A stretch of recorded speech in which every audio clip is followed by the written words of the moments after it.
When we took this on, we knew it was a massive undertaking. It's the biggest launch in the history of the company.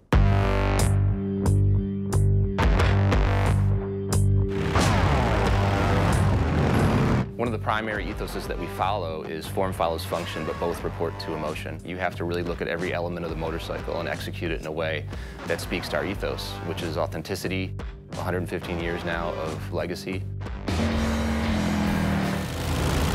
It was exciting and a little scary, designing brand new product and bringing in the latest technology and the features. But we need to retain the lineage, the DNA, the styling cues, and keeping what makes a Harley a Harley. We wanted to bake in the soul of a Harley-Davidson motorcycle, and we talked to customers around the world and kind of pick their brains about what they'd like to see from the next generation cruiser from Harley-Davidson. They want tradition, but they also want technology. They wanted to experience the best of both worlds, and that's what these motorcycles deliver. There's 8 models in the lineup. Each model has a defined personality, if you will. It's about fit and it's about attitude, and they each have their own unique feel, and it will be different for each customer. They'll find the bike that they'll fall in love with. These are game-changing motorcycles. Everything about these motorcycles is an improvement over what our current bikes are. People's minds are blown.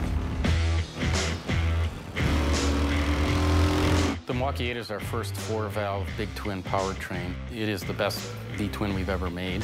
We did some benchmark testing against our current twin-cam high-output 103. That Milwaukee 8 rider is going to be 3 bike lengths ahead of the twin-cam rider from 0 to 60. From 60 to 80, you gain another bike length. It's a substantial difference in terms of acceleration and power. So let's talk about the Softail frame. Our very first motorcycles were rigid, so the rear wheel was actually rigidly mounted to the frame. They had a really beautiful aesthetic. There's a line that goes from the front of the motorcycle all the way to the rear axle. With the Softail, we're trying to emulate that whole aesthetic. We're trying to make the motorcycle look like it's a rigid, but it actually does function amazingly well because there is suspension that's tucked under there now. When they see them for the first time, they'll appreciate the style, but when they experience the goodness of a lightweight, awesome handling Softail chassis, I can't wait for people to ride them.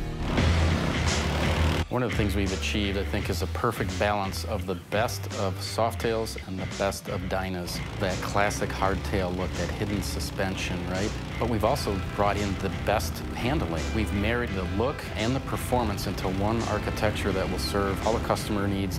Most bikes have lost in the range of 30 pounds. The bikes feel lighter, they're easier to move around in your garage, more nimble, more flickable when you're on the road. These are the best cruiser bikes that Harley's ever built.